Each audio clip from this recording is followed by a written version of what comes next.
Instant rava அப்பம் தோசை மாவு இல்லாத நாட்களில் இது நம்மளுக்கு கை கொடுக்கும். ஏன்னா இது ஒரு 15-20 மினிட்ஸில் ரெடி பண்ணிடலாம். சும்மா பஞ்சு மாதிரி இருக்கும். இதுக்கு ஒரு கலவை சட்னி மட்டும் பண்ணிட்டீங்கன்னா ஏன்டா இப்படி ஒரு ஐட்டத்தை ஃபேமிலி கண்ணில் காட்டணும்னு தோணும். அத்தனை சுட வைப்பாங்க, ட்ரஸ்ட் மீ.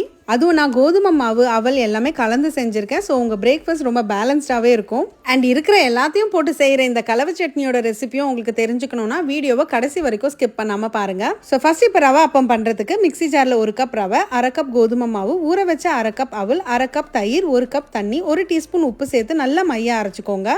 மாவு ரொம்ப கெட்டியாகவும் இருக்கக்கூடாது, தண்ணியாகவும் இருக்கக்கூடாது. நான் 1 கப் தண்ணி மட்டும் தான் சேர்த்துருக்கேன். அது இல்லாமல் கொஞ்சமாக மிக்ஸி ஜாரை அலசி சேர்த்துருக்கேன். கரண்டியில் மாவை நல்லா ஒரு முறை அடிச்சுட்டு மூடி போட்டு ஒரு 10 to 15 நிமிஷம் ரெஸ்ட் கொடுத்துருங்க. இப்போ கலவை சட்னி எப்படி செய்யறதுன்னு பார்க்கலாம். சட்டியில் 2 டேபிள் ஸ்பூன் எண்ணெய் ஊற்றிக்கோங்க. எண்ணெய் சூடானதும் 2 டீஸ்பூன் கடலைப்பருப்பு, உளுந்து, 5 காஞ்ச மிளகாய், 2 பச்சை மிளகாய், 1 நெல்லிக்காய் சைஸ் புளி, 4 பல் பூண்டு, ஒரு சின்ன துண்டு இஞ்சி, 2 பத்த தேங்காய், இதோட ஒரு பெரிய வெங்காயம், ஒரு தக்காளி, ஒரு கொத்து கருவேப்பிலை, ஒரு கை கொத்தமல்லி புதினா சேர்த்து நல்லா வதக்கிக்கோங்க. இப்போ இதெல்லாம் ஓரளவுக்கு ஆறுனதும் மிக்ஸி ஜாரில் மாற்றிட்டு 1/2 டீஸ்பூன் கல் உப்பு, தேவைன்னா கொஞ்சமாக தண்ணி சேர்த்துட்டு நல்லா அரைச்சிருங்க. இதுக்கு நீங்கள் எப்பவும் செய்கிற யூஷுவல் சட்னி தாளிப்பு கொடுத்துடலாம். ரொம்ப ஃப்ளேவர்ஃபுல்லாக இருக்கும். இப்போ மாவில் 1/2 டீஸ்பூன் குக்கிங் சோடா சேர்த்து நல்லா ஒரு முறை அடிச்சுட்டு டைரெக்ட்லி நீங்கள் சுட ஆரம்பிச்சிடலாம். ஆனால் சுடும்போது மறக்காமல் ஸ்டவ்வோடு சமைக்கும் போது கொஞ்சம் லவ்வோடு சமைச்சிங்கன்னா சுமாராக இருக்கிற சமையல் கூட சூப்பராக இருக்கும்.